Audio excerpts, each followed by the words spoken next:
नमस्कार। सोयाबीन में stem fly यानी कि तना मक्खी से काफी नुकसान होता है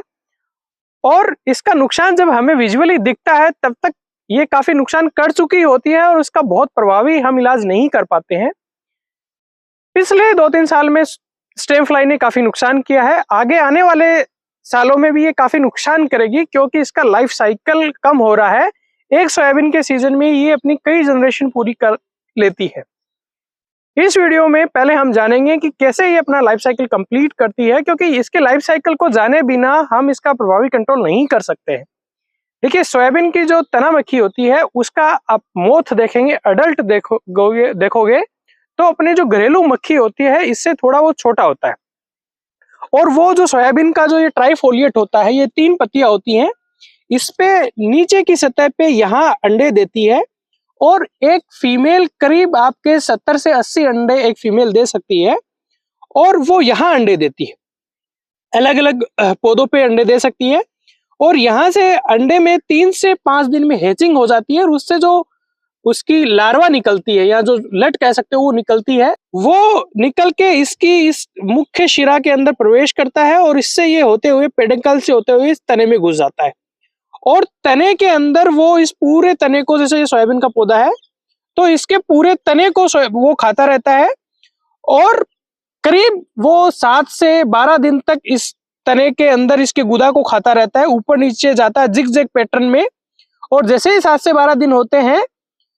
यानी वो अपनी नेक्स्ट स्टेज प्यूपेशन में जाने वाला होता है, प्यूपा बनाना वाला होता है, उससे पहले वो सोयाबीन में के तने के अंदर 1 या 2 छेद कर देता है।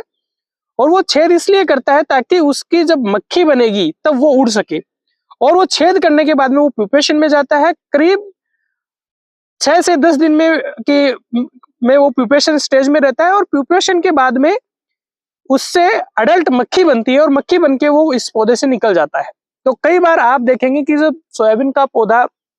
बड़ा होता है, जब फलियां आती हैं, देखिए शुरू में जब बहुत छोटा पौधा है, आप 20 दिन के आसपास देखेंगे और तना मक्खी का अटैक है तो आपको पौधा सूख ही जाएगा, सूखा हुआ ही दिखाई देगा, क्योंकि तना मक्खी उसको एकदम से खत्म कर चुकी होती है, छोटा पौधा होता है। लेकिन जब पौधा बड़ा हो जाता है तब तना मक्खी का जो लार्वी है वो अंदर उसको खोखला करती है और फिर उसका प्यूपा बनता है, प्यूपा बन के उड़ भी जाता है। तो आपको सिर्फ वो खोखला तना और उसका छेद किया हुआ हिस्सा ही आपको दिखाई देता है, यानी वो लट भी दिखाई देती है उसकी, कई बार उसका प्यूपा दिखाई देता है, कई बार कुछ भी नहीं दिखाई देता है।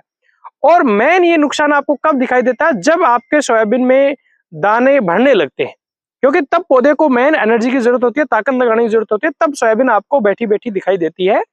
और सोयाबीन के पौधे में जहां 50 फलियां आनी थी वहां 30 फलियां आएंगी, या एक फली में 3 दाने बनने थे वहां 2 दाने बनेंगे, या जो दानों का वजन, जो टोटल वजन होना था, टेस्ट वेट होना था, उससे बहुत कम हो जाएगा।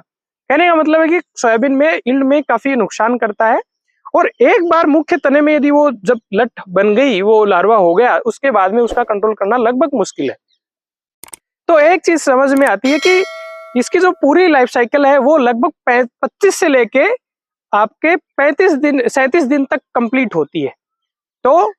हमें एक काम तो ये करना है कि करीब हमें 15 दिन से अलर्ट हो जाना है। 15 दिन से लेके 45 दिन का पीरियड हम बहुत क्रिटिकल इसको कह सकते हैं, स्पेशली शुरू के 15 से 20 दिन का टाइम और एक 40 दिन के आसपास। क्योंकि यदि हमने इसको मारा नहीं है, इसके किसी भी स्टेज में इसको खत्म नहीं किया है, तो ये जैसे आप रफली ये मान लें कि 30 दिन के आसपास का इसका लाइफ साइकिल होता है, तो 90, 110, 115 दिन की अपनी सोयाबीन है तो 3-4 जनरेशन ये पूरी कर लेता है और बहुत ज्यादा नुकसान करता है। पहले ये लाइफ साइकिल इसकी थोड़ी लंबी होती थी, अब ये लाइफ साइकिल इसकी रिड्यूस हो गई, तो नंबर ऑफ जनरेशन इसकी ज्यादा हो सकती है। तो ये बहुत सीरियस इंसेक्ट होने वाला है, आने वाले सालों में अभी भी है। इसका इलाज हम क्या करें? देखिए, बहुत छोटी सोयाबीन में इस नुकसान करने लग जाता है, तो शुरू में जब ये डैमेज करता है, पौधे सुखा देता है, तो उस टाइम स्प्रे करना मतलब प्रैक्टिकली संभव नहीं हो पाता। तो पहली स्ट्रेटेजी तो हमारी ये हो कि इसके लिए हम सीड ट्रीटमेंट करें, थाइमेथोक्साम से,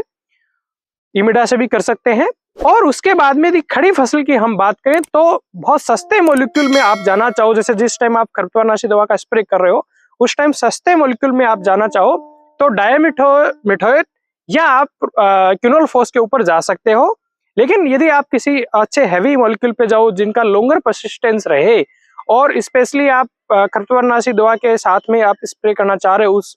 समय में, यानी 15 दिन से लेके 25 दिन का जो गैप आपका है, इसमें यदि इसको कंट्रोल करने के लिए आपको यदि इंसेक्टिसाइड स्प्रे करना चाह रहे हो, तो इसके लिए सबसे अच्छा ऑप्शन आपके पास हो सकता है क्लोरेंट्रानिप्रोल 150 ml प्रति हेक्टेयर के हिसाब से, जो कोराजन के नाम से आता है या किसी अन्य नाम से आता है, या फिर आप क्लोरेंट्रानिप्रोल प्लस लेमडासाइलोहेल्थ्रिन का जो मिक्सर आता है, एम्प्लीगो के नाम से आता है, इस पे जा सकते हो। इसके अलावा आप थायोमिथोक्साम प्लस लेमडासाइलोहेल्थ्रिन पे भी जा सकते हो। इन तीनों में से कोई एक दवा का आप स्प्रे कर सकते हो, तो आप 10-15 दिन जो मेन इसका क्रिटिकल टाइम है वो इसका निकल जाता है।